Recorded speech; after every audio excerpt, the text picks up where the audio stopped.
So my last guy is the guy that I think is like a no-brainer, especially since Cleveland is also in that situation where it doesn't look, I think, from their perspective that they're going in a rebuild, but I mean, it's only logical for them to go to rebuild. I mean, they're going nowhere next season, and they have a history of trading their stars away. So the guy that I'm looking at is, if you haven't figured out, is bringing back a Ramirez to LA. That's José Ramírez, who's like legit one of the best players in the game, probably one of the most underrated players in the game. And a switch hitter. And another switch hitter. There you go. Yep. And baseball aside, you're getting this guy for his hair. I mean, this guy, he's got some amazing hair. Yeah. It's truly a spectacle.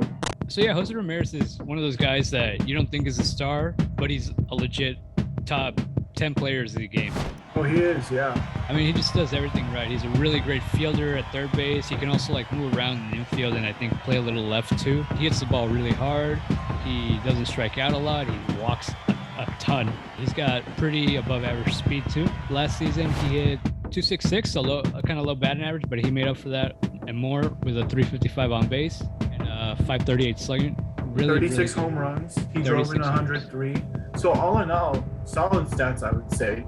Despite the average being low, everything else makes up for it, definitely. So 372 weighted on base average. It's kind of look at that like on base, at least ranking it wise, like tier B hitting wise. So 374 expected WOBA 2. So expected wise, the numbers that he put up are, according to that, are legit, are right in line where he should have been. He's got 2 more years on his contract, 12 million in 2022, 14 million in 2023. Honestly, this contract has been one of the steals of the game. 26 million over 4 years he signed with all his options. It was just such a team-friendly deal. Yeah. If you want to wrap it all up into one nice juicy number, Baseball Reference has it at 6.7 more. He's just a guy that he's that guy that Dodgers look for, a guy who can do like a bit of everything. For the caliber player that José Ramírez is, he's probably going to hurt in terms of prospect capital we give up too. I think pitching prospect goes to them, and Cleveland is really good with pitching, so might be a couple. Maybe Andy Pages. Maybe they want a major league piece too. I don't know. That's a trade that I had the most trouble with. I feel like they could either ask for a lot in terms of quality, or they're just going to want like a boatload of prospects. But yeah, that's the guy that I think if they're going to do nothing this offseason except maybe re-sign Kershaw, I think that's the guy they have to get, especially to try to replace Seager's bat. Yeah, I don't see how they don't go after this guy. Yeah. Okay, last but not least, now we're moving on to a guy who I see as being an extremely versatile player. And I think this person would be a great fit in LA, and that is Whit Merrifield. He was the AL leader in doubles, steals. He hit 277. He's a contact hitter. Power, yeah, not the most powerful guy. He's entering the final year, I believe, of a 4 years, $16.25 million. It's a very team-friendly deal. Very. Yes, extremely for someone like him. It also includes a $10.5 million club option for 2023. Dope. So Dave Roberts is a manager. We're slowly seeing, let's say, running and stealing bases disappearing from the game, I feel like. However, Dave Roberts is a manager who still likes to run. And with someone like Whit Merrifield, who has so much speed, who stole 40 bases last year, with Dave Roberts managing, I think would be a great fit. And not just with his speed, obviously, but, with his contact hitting, his versatility. I mean, as a second baseman, also his ability to play all outfield spots. And play him well. Yeah, very well.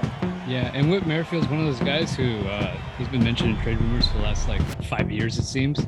Ever since he signed that contract, but Kansas City never gave him up for, I don't know, reasons. But yeah, Whit Merrifield's the guy I definitely would like to take a look at. And yeah, you're right. So Dave Roberts, I mean, Dodgers might not lead the world in steals, but they know when to pick and choose their spots. With a guy who Whit Merrifield who's really fast, not only really fast, but also really smart in his instincts and knowing when to go to. So I think, that could be a very nice fit there. And so I'm going to say something talking about stealing and speed and all that just not being part of the game so much anymore. You want to fix baseball, Rob Manfred? Limit pickoffs. They piss me off. The amount of pickoffs, when a guy like Albert Pujols is on first base and you're freaking picking off because you don't know what the hell you're gonna do, what you're gonna throw. Eliminate pickoffs. 1 pickoff per batter per inning. I don't know. I don't care. Just really diminish that. Or I had an idea that I may have mentioned this to you before, but I was saying 2 pickoffs should count as a ball or something.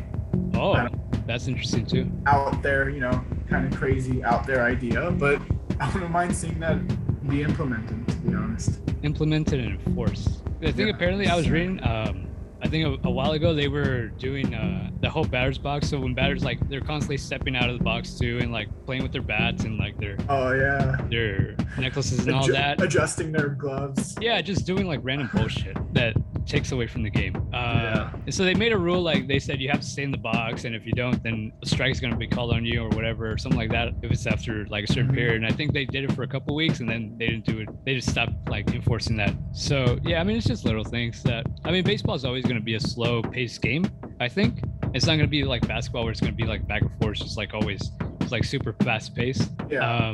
I like baseball because of the strategy implemented within each play, each pitch, each everything. Yeah, but exactly. There are things that, I see as a fan, like, what the hell, I'm like, I could understand why some people, or many, I should say, say things like, "Oh, the game is boring." Yeah. Why not?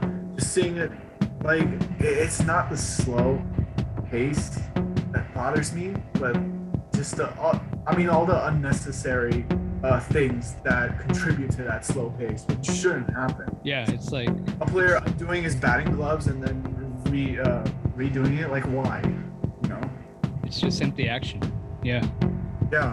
All right. Well, we fixed baseball. I guess. I guess everything will resume back to normal tomorrow, right? Hopefully, no. All right. Well, I feel that was a very productive podcast. Yeah, I'd agree. I feel like we have our most productive podcast when Jerron was in here. Well, I didn't say that. Yeah. I'm going to edit that out. Probably not. Yeah. Well, thanks for tuning in to Los Doyers Talk, episode number 7, I want to say. We've been doing a good bunch of these. Yeah. Keep those 20 views coming in. Really appreciate them. And the 2 or 3 likes. Those are the best. Yep. All right. Well, we'll see you folks